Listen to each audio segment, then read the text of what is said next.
Terminator, Indiana Jones, and Ghostbusters movies in recent years, not to mention Disney's endless How did they forget Fast and Furious?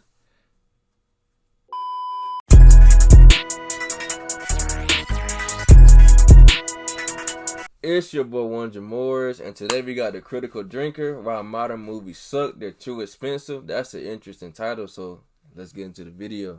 Now, you don't need me to tell you that modern Hollywood has got itself some problems. Whether it's ongoing strike action, declining artistic creativity, an over-reliance on remakes and tired genres that are past their... Now, I'm on 13 seconds and I gotta pause. I agree with him on the remakes. I think they're doing like a little too much on a remake of movies. Especially, and then even in music, in hip hop. I'm not a fan of them just to keep sampling old songs and trying to make it sound better than what it actually was.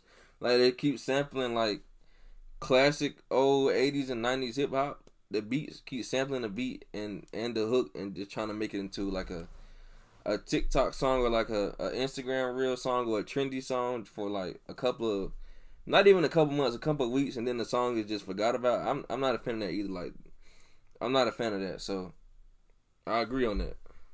Creativity, an over-reliance on remakes and tired genres that are past their peak, or a general aversion to doing anything particularly new or inventive. And to be fair, I've covered a lot of these problems in previous installments of this series. Okay. But one of the biggest overriding factors in all of this is a financial one. Put simply, movies are too damn expensive these days. The production budgets for mainstream Hollywood films have been steadily rising since the 1990s, but the process has accelerated out of control over the past few years. In fact, out of the 100 most expensive movies ever released, 66 of them were made in the past 10 years. But Drinker, you intoxicated bastion of common sense in a world gone mad, I hear you say, why is this a bad thing? If studios want to spend more money on their films, why not let them get on with it? Right. Well, the thing is, this kind of approach to filmmaking creates problems. The kind of problems that cause a ripple effect through the entire industry, ultimately undermining the quality of the films that we get to watch.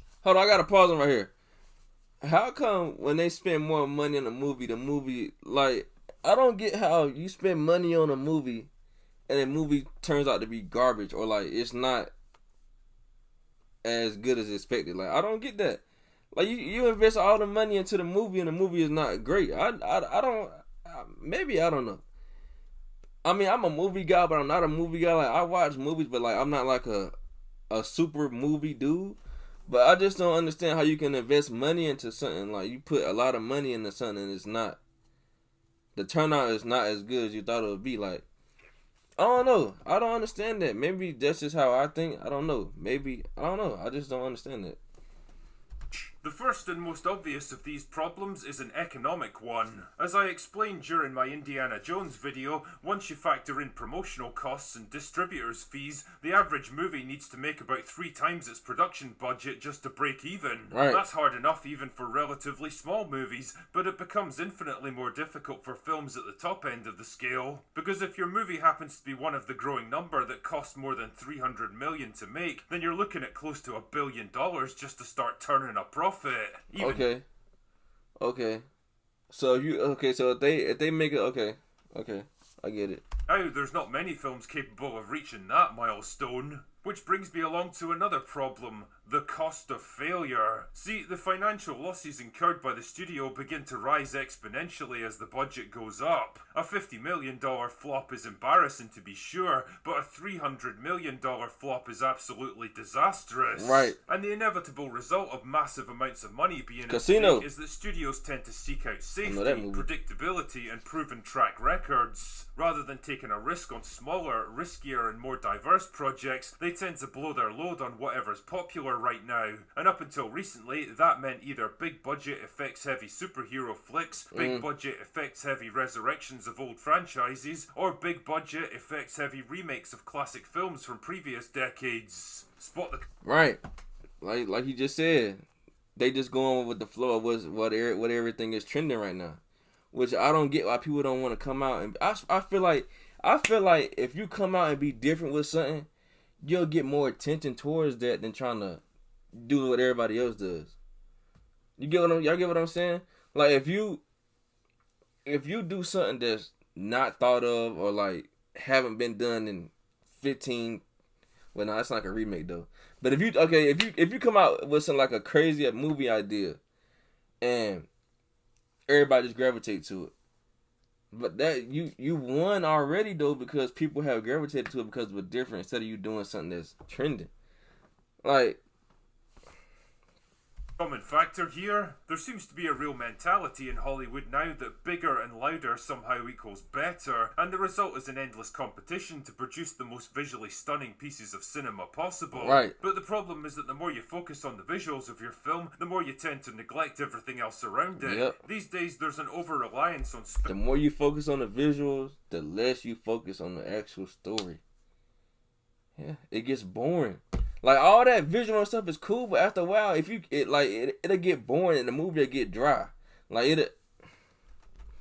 Film, y'all don't get what I'm saying. neglect everything else around it. These days there's an over-reliance on spectacle and scale to draw audiences in, and it ends up becoming a crutch for bad writing and lack of creativity. I mean, you can't honestly tell me that you were gripped by Avatar 2's compelling and complex storyline. Jesus, if you can even remember a single thing that actually happened in that movie, I'll be impressed. You forget. What you end up with instead are a series of beautiful but ultimately empty and meaningless tech demos that keep you momentarily distracted but offer no long-term impact or emotional payoff. They stimulate your eyes but not your brain, and the more it happens, the more audiences start to become jaded and disinterested in what Hollywood has to offer. Another big problem with so much money at stake is studio interference. I've lost track of the number of films that have been derailed and ruined because the studio started to get jittery about the filmmaker's creative vision and decided to stick their oar in with endless test screenings, last-minute rewrites and mandatory reshoots to produce something more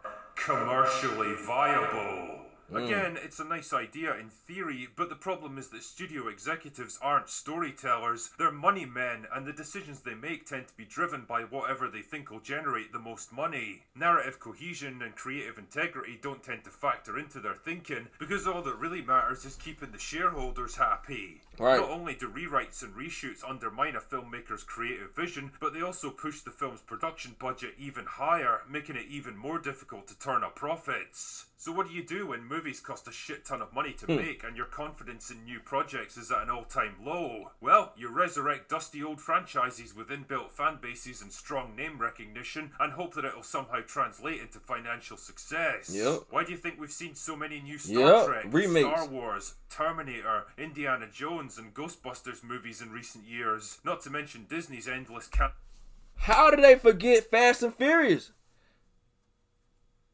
Critical drinker, you my guy, but you gotta put Fast and Furious in this. You got to. They should be number one. Why do you think we've seen so many new Star Trek, Star Wars, Terminator, Indiana Jones and Ghostbusters movies in recent years? Not to mention Disney's endless cannibalization of their classic animated films. It's because all of those things have been big hits at some point in the past, and so logically if you can shit out a lazy cash grab remake or unnecessary sequel, then it'll be equally successful, right? Wrong. The top 10 movies so far this year, 7 of them are either sequels or... Barbie made $1 billion? Where was I at when that happened? Barbie made $1 billion?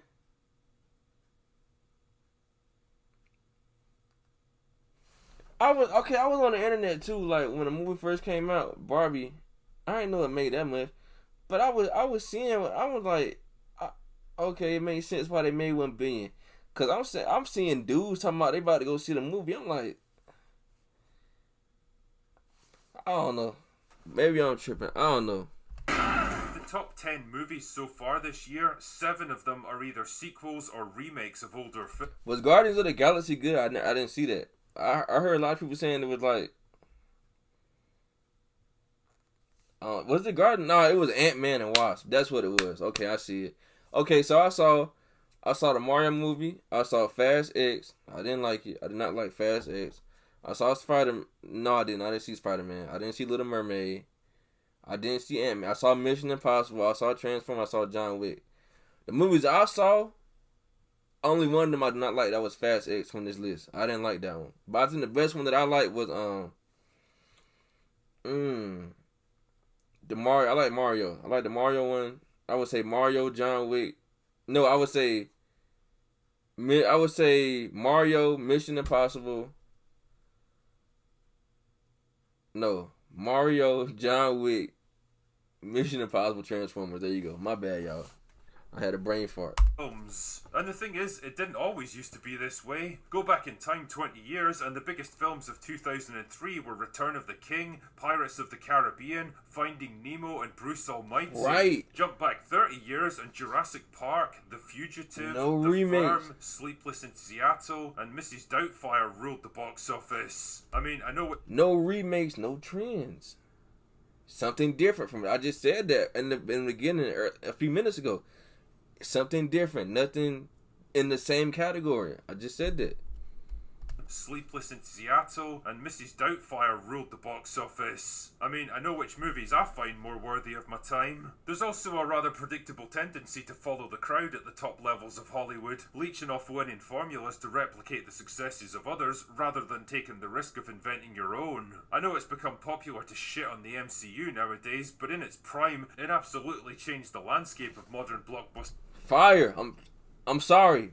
People, yeah, I see what they talking about nowadays. People do that to Marvel, but back in the day, 2009, 2010, around that time, 2008, around the first Iron Man, Captain America, around that time, when the first movies, like the first couple movies, tough, fire. I'm sorry, like he just said, like.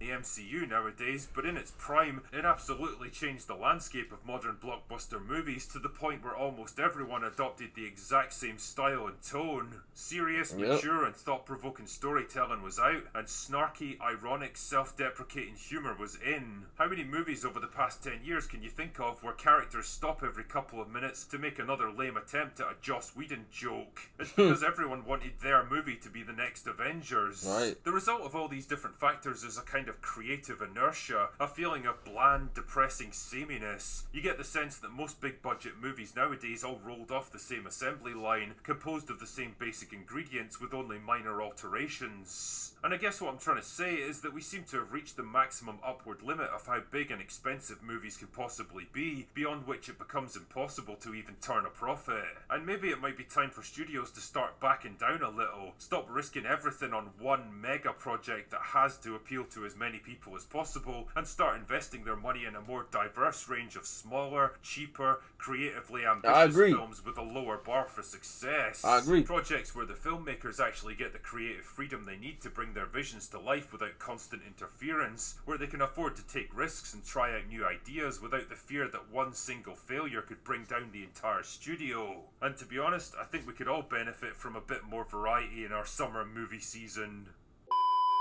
Alright, y'all. That's it for the video. Shout out to the Critical Drinker, man. While modern movies suck, they're too expensive, I agree with what he was saying. He made some valid points. He made some good points. W, man. Shout out to the Critical Drinker. What was y'all favorite part of the video? Y'all let me know how y'all felt about this video. Yeah, make sure y'all like, comment, and subscribe. Hope y'all had a great day, and I'm out. Peace.